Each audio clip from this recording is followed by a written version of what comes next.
And we're live. Hello, YC, coming at you. Alex and I are twinning today with our matching lumberjack outfits going on with our cool flannel here, a nod to our friends in Canada. So what's on? I love seeing Mexican Vicky. Yes, Vicky is coming in Salucita, as is Mara is in Salucita. And then Carol and Jennifer and I will be there this next week. Carol, have we introduced you officially to the group? Is this your first roundup? This is my first roundup. Yeah. Oh my gosh. Well, we're going to start off with some exciting news. So this is Carol Stocks. She is our newest member of our team.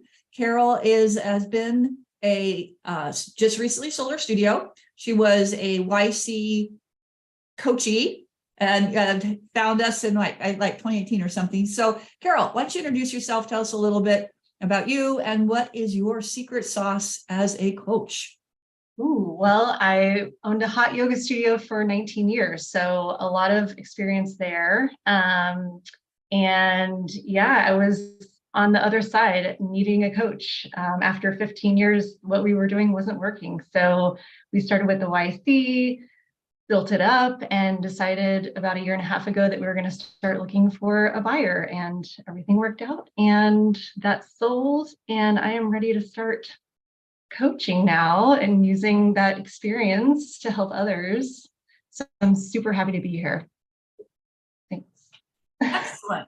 Yeah, so Carol is just getting onboarded, and you can reach out to her in the YC and ask any questions about her journey and any help there as a long-term studio owner. I'm just typing a note. Hey, Mara, I don't know if you posted the link in, can you drop it here?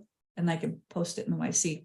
Anyway, so I wanted to start off today talking about something that I've talked about a couple of times before.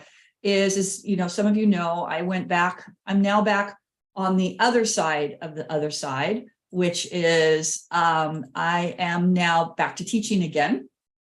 And I have been working on, I'm doing multitasking here. I've been working on promoting my class, right? One of the things is of how I am paid. The more people I have in my class, obviously, the more I make, more pesos I make. And actually, I got to go to the bank this week and go in and say, I am here to pick up my pesos. It was actually kind of fun because I literally went to pick up my pesos. Anyway, so I've been doing that. I've been working with Mary. I got my social media, follow me, the Silver Spinner. And this past week with Halloween and the week before, I made little treat bags that everybody who took my class got.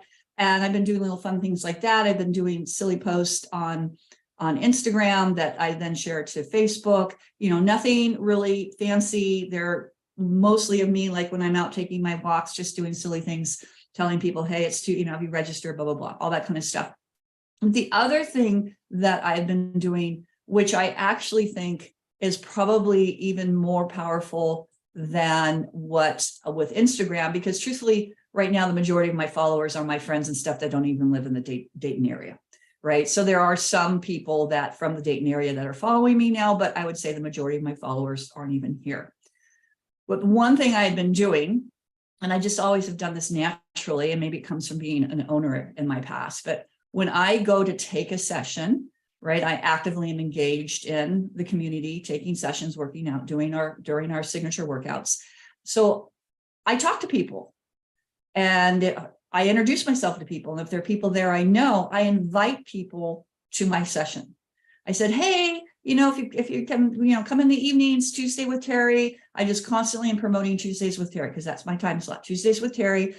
I make it a point every session, every time I'm at the studio, to introduce myself to people I don't know, whether they're brand new or maybe, because you see people, you can be going to a place for years and never meet a certain population of people, particularly like nobody's ever going to see me at a 6 a.m. spin class. That is for sure. Right. So although I shouldn't never say never kind of thing. So anyway, so there's always people there you don't know. So reaching out and just introducing myself, say, hey, I'd love to see you in my session. If you get, if you're ever in the, have the time, blah, blah, blah. And I can tell you it's been working because the last few weeks, my later class, I teach at 4 and 5:30. This past week, my 5:30 was full with a wait list. And my 4 o'clock was like about 75, 80% full. And, I'm not really I'm a good teacher. I like to say that, but there are definitely teachers that have, especially the spend down better than I do. So it's not like my class is like off the charts, off the hook from the other instructors at the studio. I think it's really just me engaging with the community and inviting people to my sessions. So I'm just throwing that out there because we've been working, a lot of the coaches have been working with clients on a membership nurture campaign and also working on getting their teachers to promote their classes. So I think this is just one more layer we can add in. Again, that human touch, right? Adding in that human touch is, I think, really what resonates the most with people, particularly, again, coming out of COVID and everything being in digital. It's just that personal interaction. Hey, I'd love to see you in my session Tuesdays with Terry. Teresa. Oop, get up. Yeah, there you are. Yeah. I love that you brought this up, and I like this, what do we call it? Method or strategy or whatever you want to call it, because it helps. Not only does it help you build your classes, but it helps build community in the studio as well. And so I think that instructors regularly taking classes in the studio is super important. And then you're like pushing it a step further by like promoting your class with them as well. And when I had my studio, that was a requirement that all teachers had to take a class, a certain number of classes per month, because I felt that was so important. And so you can promote your own class, like you said, but then also it helps build some relationships. You may have someone that takes your class regularly and they're super shy, and you're busy before class and you're busy after class, and they really have a couple of questions and they feel that they can never talk to you about it. And then next thing you know, you're on your mat beside them before class, and you start talking to them, and then they get their questions answered, and then they feel more a part of the community, and they don't feel like such a number anymore. So it can be a really powerful tool. That's what we can call it, a tool. It can be a really powerful tool to help promote community and class participation. Yeah. Jennifer? One of the things that I hear, or I kind of feel like could happen with teachers being a little bit more nervous or anxious about taking classes next to students is this perception of that their yoga is not good enough, or they're not an expert enough, that they should be able to do every single pose and they should be able to rock it and they should look a certain way. If you feel as though your teachers feel like that, that's a nice check-in on your core values and kind of the tone of your studio. Feedback that I got from students, I take class every day or most days, and I've gotten so much feedback from students of saying things like, oh my gosh, I saw that you took child's pose for like half of your vinyasas, or I saw that you held high plank, or you skipped handstand or something like that. Like that, I realized, oh wow, and I'm not I'm in my 50s, and I'm not the type that is like trying to like show off my yoga. My yoga is definitely a personal practice for myself. And instead of like maybe talking to your teachers about how you can actually be a really good example to your students of being your own teacher within the practice, it's not a performance like that. That is the opposite of the ethos for myself and for my studio. When we see people performatively actioning in class and being competitive with themselves or with their neighbors, that's something that I really like to be aware of. And teachers can be beautiful examples of being the student and being their own teacher on their own mat. Along with that, it can help, what you just said can help boost the confidence of students too, because they probably feel like all the instructors are perfect. And when they see that they're not, then that makes them feel a little bit better. I can't do this certain pose, but that instructor can't do it either. So I'm not the only one. And, it can really help them. And I also think when you're practicing at the studio too, is as a teacher and also as an owner, and maybe even a little more with the owner hat, is I remember vividly setting up next to someone and they're like, oh, you're going to practice next to me? they were like absolutely thrilled that I, set up my mat next to them. Now it was totally random, but and then after that, I really did make a point. And the other thing I also had with my teachers too, is we talked about, because you know how people have their spot in the room, and I think teachers do too. And so not only did I, with the practicing, is I also encourage them to move around the room, right? To not always go to the same spot they go to, because in a classic Bikram studio, of course, we have mirrors. So a lot of times people like to practice in front of the mirror so they can check the alignment, blah, blah, blah. So it's like practice in the back, practice, move your mat around. And again, demonstrating that you don't have to always practice in the same spot, because I'm sure we all can think of some clients in our head who would be the first person at the door when it was unlocked so they could go in and put their mat down in their spot, or would get really upset if they got there late and that someone was in their spot. So I think that's another whole thing with the practicing, is checking in on your habits and your patterns. And if you're always going to the same spot, maybe mixing it up a little bit and, reaching out and talking to the students. I think that's the biggest thing. I think that, to Teresa's point, is what helps build community. And it's just a simple thing to do. And I know at the studio where I'm teaching at now, we get a weekly list of at-risk members that we're calling. And I know, Vicki had to drop off the call because I think obviously her internet, but one of the things that she was talking about before we went live is that her teachers call every single new student. Oh, she's on her way to the office. Okay. So, I'll just say it anyway. She has her teachers call every single new client in their class after their first class. And she's been doing that for a number of years. So they make that phone call. I guess I'm assuming right after class, probably on the studio's landline or something like that. But that can be really powerful, as layering in those human touch points. Yeah. Because Alex, you were talking a little bit, you had a great parallel to that before we went live. Well, one thing that comes to mind just about what we're talking about with respect to teachers and increasing touch points with their student base and taking responsibility for their class, and in this case, you have incentive-based pay, is high level for a studio owner too. Like what I see is that it's a good idea to evaluate, kind of do this organically as studio owners day to day, but to kind of evaluate quarterly the percentage of your teachers that are taking responsibility for their own class and their own student base moving forward. So if you have, we all know how it feels if you have 20% of your teachers engaged and increasing touch points and 80% sort of floating around out there, and you, the studio owner, feel like you have 17 hats on and 4 camels on your back, and you're trying to like increase all the touch points with the student base and run the back end of the business. So I think it's a good thing to talk about, like how it feels to a studio owner when you have 80% of your teachers engaged, utilizing technology, whether it's FitGrid or other things, to increase their touch point, and then maybe it's incentive-based pay, what have you. And so that now there's a certain sense of levity. And as a studio owner, you don't have to be a perfect teacher, a perfect practitioner, totally engaged every moment of every day with every student. And you have a team that helps you get to where you're going. To Teresa's point, maintaining that community.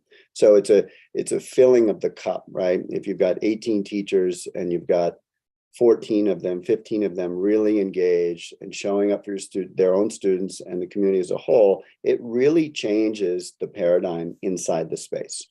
And so I think that's something, if you're a studio owner right now listening and you feel like you're teaching 75% of the classes and you've got 5 teachers that are sort of floating around out there, the goal would be to flip the paradigm in some ways and create more levity and choose the classes you want to teach and not sort of chase the carrot, so to speak. With respect to, what was the point before we recorded, Terry, that I was talking about with respect to Coaching.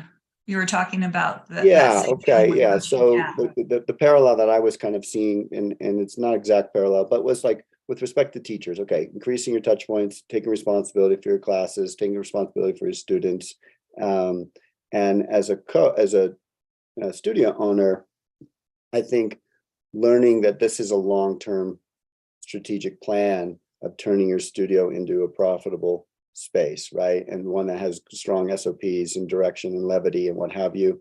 And it's just like your practice, your personal practice, it doesn't come overnight, and what you do today affects 5 years from now, so to speak.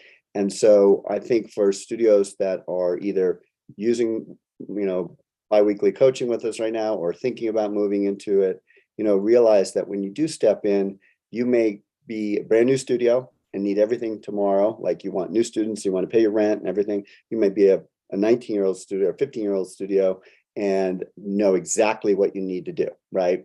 But when you come into this group of coaches and the YC as a whole, you have this great opportunity to have industry best practices applied to your space. And so know that it takes time and it's a strategic pathway to getting there. That was my thought. Is it's not going to happen overnight, Good point. Vicki, I was saying what you were doing, maybe you could talk a little bit about before you had to drop off, about what your teachers do with, we were talking about the touch points and what your teachers do after. Yeah. So for a few years, I have really weird echo with 3 people here in the same room. Okay, I hope the echo isn't for you, just for me.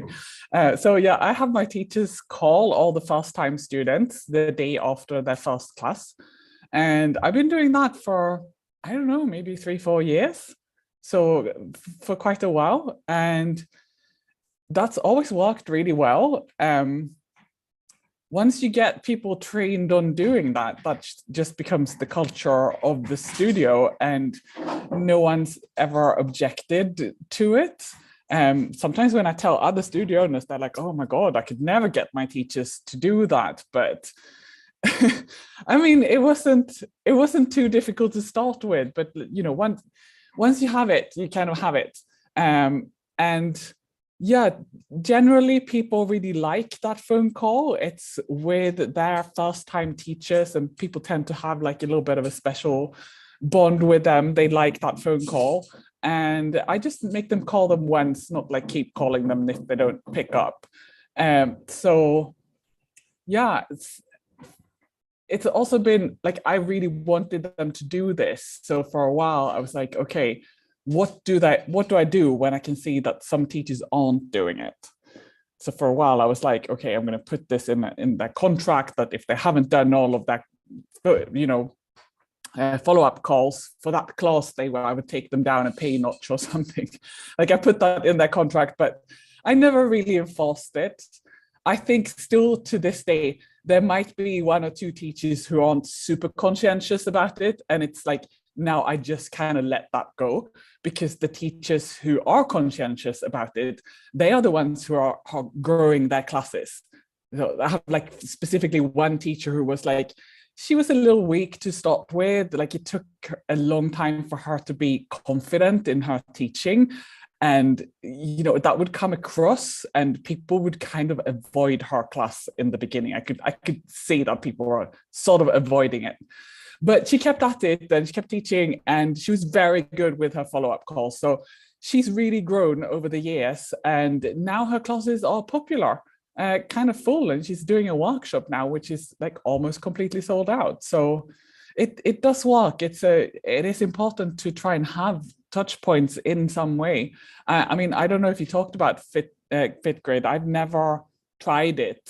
Actually, I've always been interested in trying it. I've kept thinking about it. I saw that they have some kind of trial thing coming up where you can like try it for 3 months or something for free. So I was thinking of joining to try that out because I kind of like the idea of the teachers being able to text if someone doesn't pick up, to instead send a text. I mean, we have a text campaign so that on people's first class, they get a Brandbot text.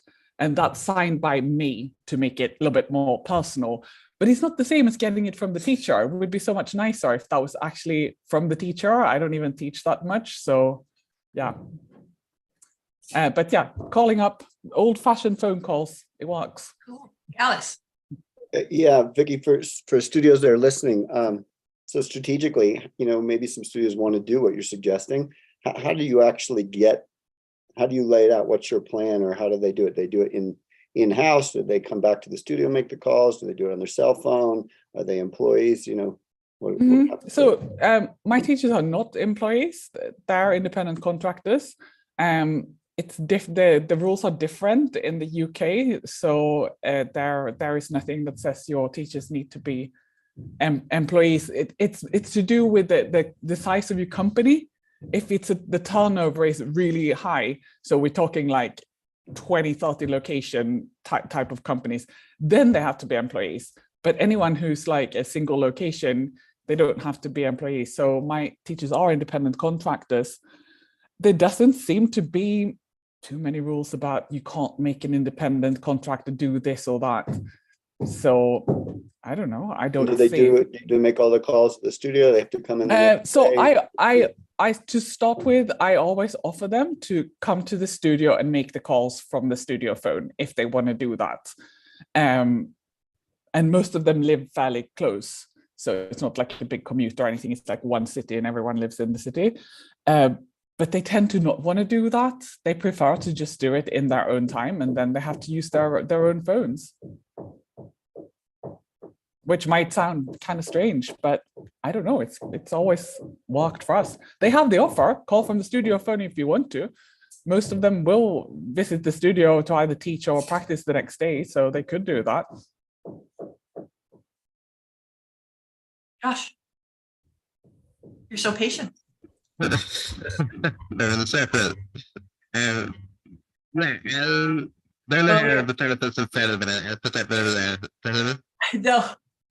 you're sounding like you're speaking in Spanish, crackly Spanish. Very odd. How about now? There you are. Better? Okay. I guess we're going off. There's probably too much. It's too meta in here for us to even be able to talk Oh properly. my God, look at Mara in the background. She's like a little puppet back there. Look how cute she is. I don't know why Vicky's not over here.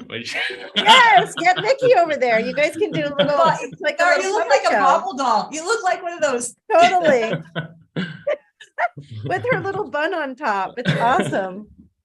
I was gonna say, so I'm sort of spinning off. I'm not exactly sure where this started, this conversation today, but the one thing that I find a little bit ironic right now is there's a lot of understanding and talk about how we're in a moment where the human to human connection element in the industry has a heightened value. And the yoga community generally seems to understand this as that in-person classes have higher value and we can change pricing and it's important to be good at the desk, et cetera, et cetera. But when we talk about follow-up, that's where most people are still coming and saying, how do I automate? What's the best platform for me to automatically send a text message and automatically make a phone drop and automatically send an email? And I think we're moving into a moment where things are just kind of coming full circle again, right? Where now there's additional value to actually automate less stuff. There's a lot of things you can automate, but the personalized approach, there's no level of personalization that you can automate that's going to be really, I mean, you've got to really put a lot of effort into it to make that really powerful. So to spin off of this conversation with staff reaching out, the power of if I taught Alex's class and I get Alex on the phone, don't underestimate how powerful that is. But one simple thing, I was talking with someone I was coaching with yesterday, and we had devised their sort of 100-day membership retention plan. And one of the things that they had implemented and are having like really interesting success, it's a little bit new that it's been launched, but really interesting success is they phone everyone. So the person who did their class phones them. If you don't get them on the phone, you immediately send them an email. Now the email is templated, but it's manually sent so that you can add enough flavor into it that it feels real. And then if they don't respond to the email within 3 days, so the goal of the email is still response, just like the phone call, then they send a text message from the studio's Google Voice number. And then if they don't respond to that, they phone them 5 days after that. Then they let it go. But this fits into the criteria of like, in sales, the person who does the most calls per client is likely to close the most clients, just from a statistical standpoint, right? In customer service, but as an extension, sales being the metric that we would track the success of that to some degree, this sort of fits into that criteria, but to me is like the yoga version of it. So I don't think you have to pick up your phone and phone someone every single day necessarily, but just having an actual system in place where it's not an automation. The automated part is the task getting associated to the person. But other than that, it's actually done manually on purpose, but it's still a standard operating procedure. It still has a flow and a plan and has 5 or 6 hit points in it, et cetera, et cetera. That I think that already we're seeing success with that across a few studios. And I feel like we're in a moment in the industry where if you want to cut through the noise and how your studio is more quality than the competitors, that's the kind of stuff that's going to stand out more and more. That's exactly what we were talking about, Josh, is that we even said that is the human interaction has become such a value. Vicki, I wanted to ask you, have you ever thought, or does anybody have, so calling the new clients, what about taking that and extrapolating it or expanding on it where you're reaching out to at-risk clients? Is anybody, because that's another point we talk about, we know that the average life of a membership is 4 to 6 months. So in the membership nurture campaigns that I've been working with my clients on, it's like adding in some of those human touch points around that time. And perhaps that's something you can layer in with the teachers making some of those phone calls. What do you guys think about that?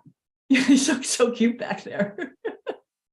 I think you should always take advantage of the teachers being there and, them connecting with people. I mean, we don't do it with at-risk clients specifically. It's a good idea. So, maybe if I was a little bit more ambitious with my follow-ups, we would do it. We do it when we have an open house. Then each teacher is responsible for the people in their class. So the day after the open house, they have to call everyone. So they start with calling everyone who came but didn't buy. Second, they call everyone who was booked and didn't show up. And third, it's the regular follow-up call to the ones who came, bought, and it's like a regular fast-time follow-up. So yeah, I mean, that's something I would recommend for everyone doing open houses, actually, because it's a lot of follow-up. If you have 100 new people over a weekend, which is not uncommon for an open house, that's a lot of phone calls. It's good to divide that up and then definitely, make use of the teachers. I would just add in, there's another place that this is just making me think of that, like, yeah, utilizing the quality of your team and when they're there and who they've had connection with. But the other place that I feel like people aren't leveraging this for, and we haven't really coached towards this too much, is on cancellation. And I don't even mean pre-cancellation, like someone requests cancellation and then you reach out to them, because of course we should do that. But even afterwards, I mean, for every time you get a cancellation come through, what if the teacher who taught their last class phoned them 3 times or phoned and texted and email, and because really it's like very often if you ask people, why are they canceling? They're going to give you some reason like, I'm just not coming enough. I don't, I'm going on vacation. It's too expensive. Like they're going to give you something that's actually quite solvable, but there's no web page you can put in front of them that's going to close that sale for most people. On the other hand, someone who they've had interaction with, if you can actually talk to them human to human, then it's easy to hash that out and be like, oh, that makes sense. Let's switch you to this thing or whatever. So that would be the other place where I feel like there is some efforts, opportunity as well. Teresa. Going back to your question, Terry, did anyone call at-risk clients? And we often did that at my studio, and it's a scary thing, right? And even my staff member that I had making these calls, she would get so nervous to call them because there's always the fear that if they haven't been in for a while and you call them and remind them that they're paying for a membership that they're not using, there's always the risk that they might say, well, you know what, just go ahead and cancel me, But you're having a conversation with them and you might be able to, as Josh just pointed out, solve whatever problem they're having. and encourage them to keep their membership. But the other thing about it is that if that happens, if they happen to cancel, then you're also solving the problem where you might have someone that forgets that they have that membership going and they haven't been in and they request a chargeback or something like that. So it's always kind of risky for you as a business owner to have a member that's not coming for a really long period of time and still getting charged every month. So it kind of solves all those problems too, but it can be really scary, I think. It can be hard mentally to call those people. Well, I would suggest then, because when you said that is, yes, there is that throwing out there, maybe the members, if a member hasn't been in 2 weeks, they get a call. I mean, ideally that would be you don't wait 4 months before you call someone. Yeah. Not waiting so long. Yeah. Yeah. Not waiting so long. So that could be part of your SOP is, running those lists and at risk. And with a membership, I think 2 weeks, right? Because we sell, it's a 2 time a week practice minimum. So anyway, Jennifer. The other idea to add on to this, if you're an owner and you're kind of experimenting with adding in these calls, the other one that I find really effective is calling students who early or late cancel a class. So just, hey, notice that you couldn't make it to class. Just wanted to check in. Is everything okay? Like, oh yeah, no, I'm fine. Whatever. Oh, okay, cool. So you want me to get you registered for next week? Oh, okay. Yeah. So it's just kind of like a little check-in to let them know, like it's accountability, and also a check-in so that they can feel heard. Or if they say, oh no, gosh, I registered for that, because sometimes we see people register for a class and then there's a sub and then there's a bunch of early cancels, right? So they're really registering for a teacher and not for a class. So it's nice to have whoever taught that class call and check in with them as well. So there's lots of different ways to make calls. I feel like the strategy is the most important part of knowing why you're making the calls, having the script and knowing, and then doing something with the information that you get. I was going to say, with respect to like calling cancellations, people have canceled, or Teresa's point, haven't been in a while. A lot of times the studio owners, we all really concerned about losing a student or losing a group of students. But so therefore we don't make the call out of fear, correct? And then the person is canceled, they've already gone, and we're moving on to the new person, trying to convert them to a new member. But it is really important as we make these calls and make these contacts to not just think about saving that one student, but to find out collectively why. So over 1 quarter, 2 quarters, 3 quarters, a year, 2 years, we see the top 10 reasons why people peel off a membership, right? Out of those 10 reasons, maybe 6 of them or 4 of them, we can plug the holes inside our studio. So whether it's our pricing or whether it's our commitment that we have in there, there's usually a couple things that it's like an exit interview that we can fix inside our studio. So to Jennifer's point is like, what are we going to do with that information moving forward? And this is the long game, looking behind the door, finding out the problem and fixing it, so that in the future we increase our membership 10, 12, 11% moving forward.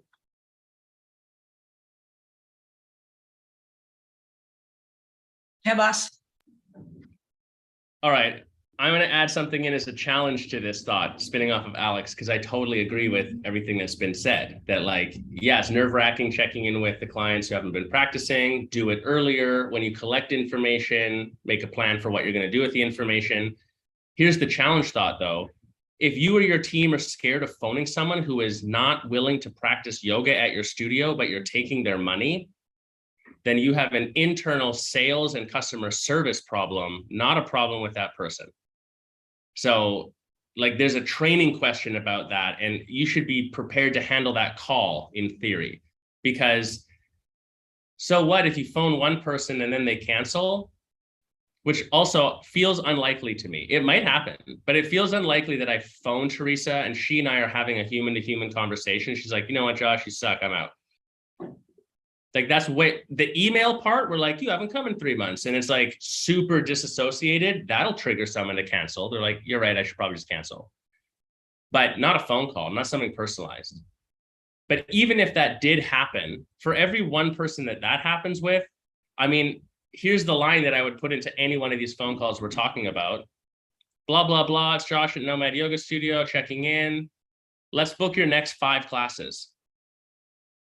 So that person I'm phoning, like I wouldn't even directly address that they haven't come in. I would just phone them knowing that they haven't come in. Let's re-engage them. Talk to them about their life. How are you doing? How are you feeling? Let's get your next 5 classes booked. Don't even mention that they haven't come in a month or whatever. It's irrelevant because I don't care that you haven't come in. I just want you to come back. That's actually what we're doing. So I'm only going to focus there.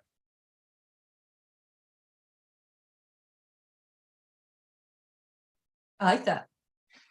I like that. I'm going to write that down and then get my teachers to say exactly that. How are you doing? Let's book your next 5 classes.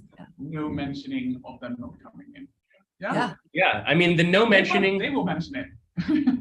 I'm right. Sure they're going to be, I'm so sorry, I haven't been. Yeah, sometimes we misinterpret that, like mentioning the reason for phoning as some sort of a lie, but that's not it, right? Like the reason I'm calling, what's the objective that you have? I'm calling because you're not practicing, which means the objective is I want you to practice. So my entire conversation should be about you and how to help you practice right now, not about your failure in that case. And it's the same thing when we talk about sales in general. It's like this simplest version that we've touted forever and ever. When you're selling an intro pass and you're like, hey, Carol, for your first time, what most people do is our intro, 30 days for $30, and then zip, shut up. If you say anything else, you lose the sale. It's the same thing. It's like you don't add additional information in because it's the same idea as saying like, hey, Mara, don't push the red button on the wall over there. Like immediately, where does your brain go? Oh, I better push the red button. So the omission of information is empowering because it lets the person receiving the information contemplate everything for themselves and have their own narrative. Everything you say is a suggestion and therefore can be used as ammunition against you in any conversation. So if you say, you haven't been coming in, Terry, I see that you're not doing very good at your yoga practice, like that's what their brain's going to hear, regardless of how nice you say it. Why don't we get you back in here? They're going, yeah, I'm busy. They're going to give you excuses and then you're helping them rationalize, I should quit. Versus, Terry, just checking in. We like to see how you're doing. How are you feeling? How's life? What's going on with the dog? Whatever, like anything you know. And then let's book your next 5 classes. I'm taking class tomorrow at 4. Let's go. I'll be there with you. I'll set up your mat. This is one of the hardest things to train people when you do sales training is to get them to not talk too much. Every single person, when we do role play, they talk way too much. Yeah. Talk yourself out of a sale.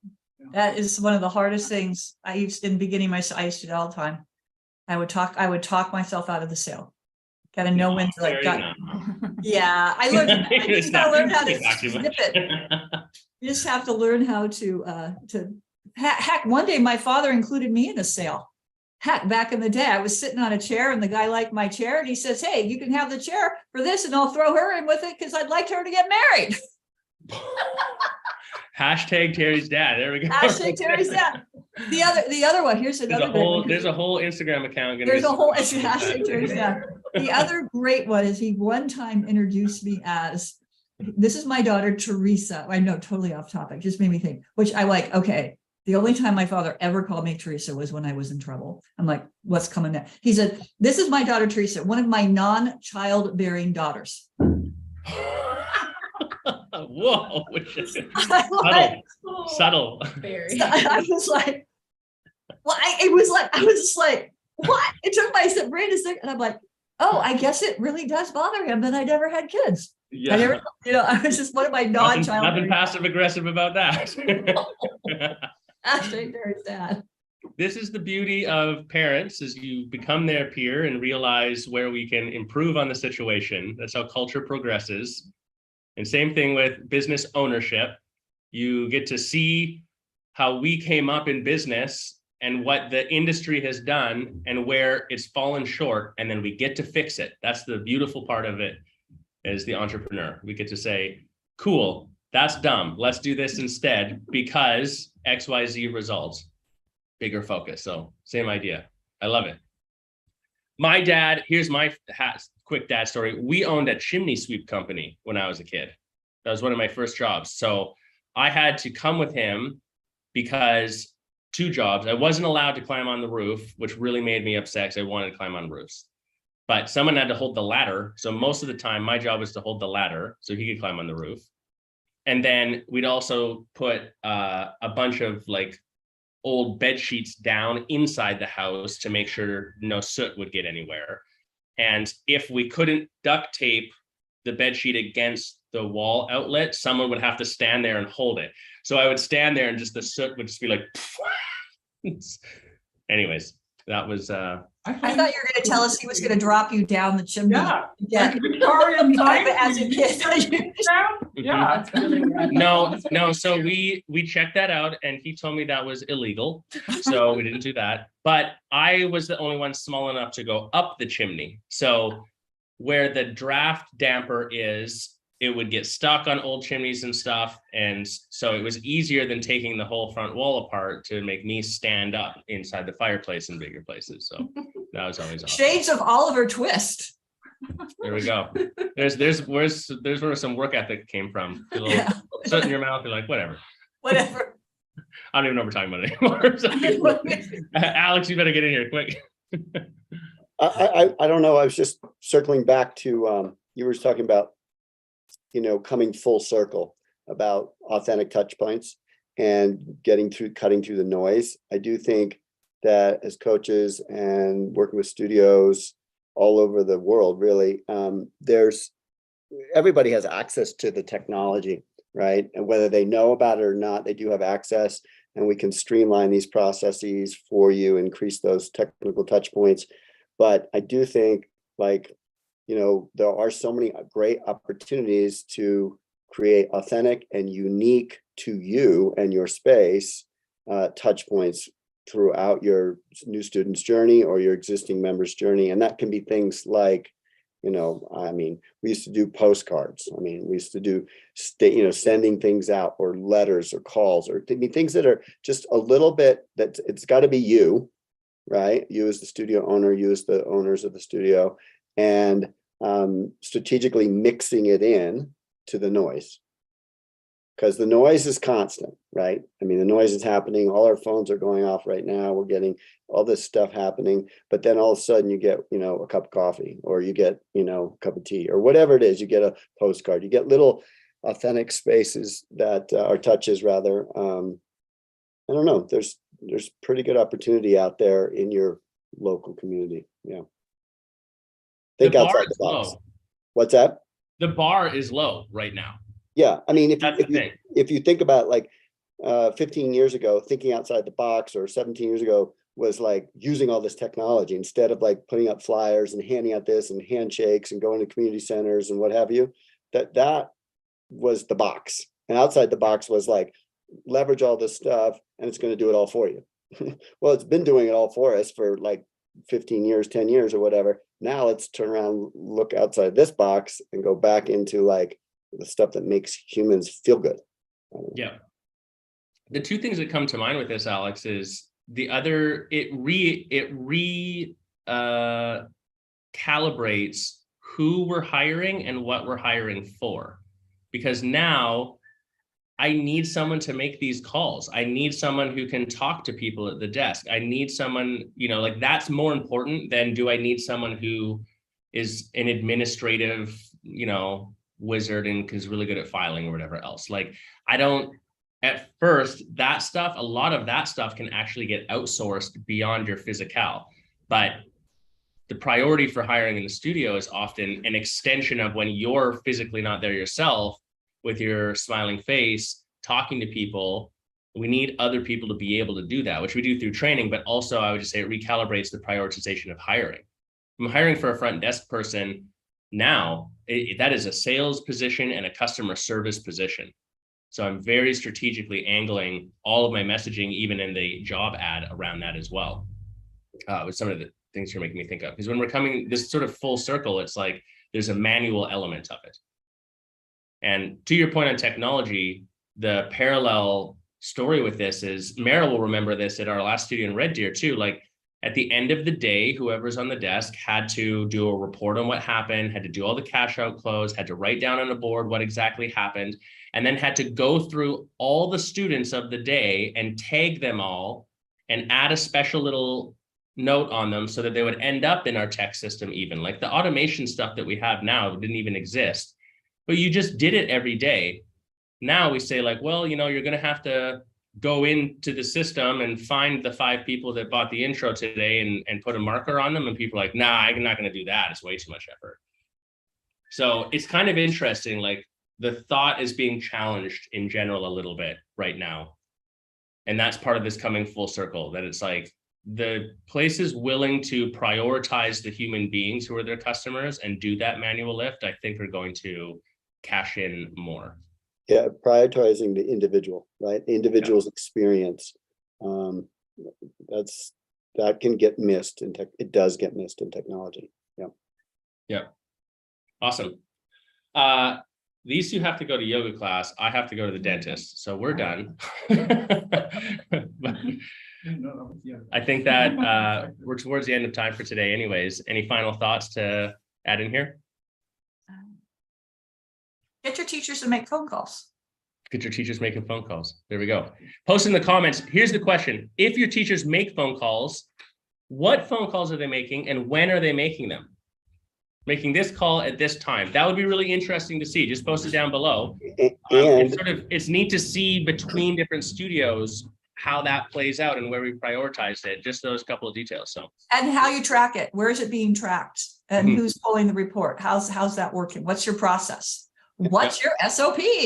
What's the SOP? script? and for those of you who are not doing it, just the thought of it, what does it feel like thinking about asking your teachers to do it? Good point. Maybe we can help solve some of those challenges, those hard conversations with your staff. So just because it feels right, you have a huge aversion to the thought of it right now, maybe, you know, coaches or some process could help. Yep. Yeah, And book a really good call out. 2-hour call with a coach and get it all set up, get it written, Yeah. get it documented, figure out what works best for you. Even if you're not a coaching client, you can book a 2-hour call with a coach, get all this done, a working call where when you're finished with the 2 hours, it's all written out. You know exactly what the process is. And then all you have to do is do it. You can take it off your list of trying to figure it out and trying to write it. Like book the call. It's a working call. It's done when you're finished. And then you just implement it. Yeah. As Nike says, just do it.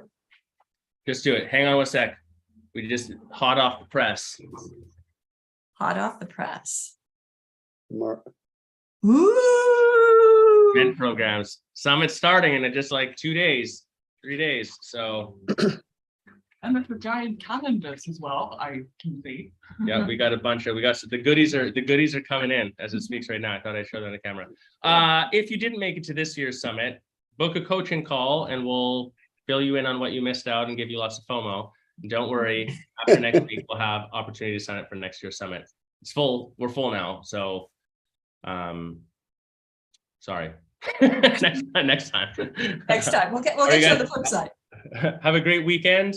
And Kay's not here, so go do some yoga. All right. Bye. Everyone. Bye, guys. Don't forget to vote if you're in the US. I've already voted. Early voted.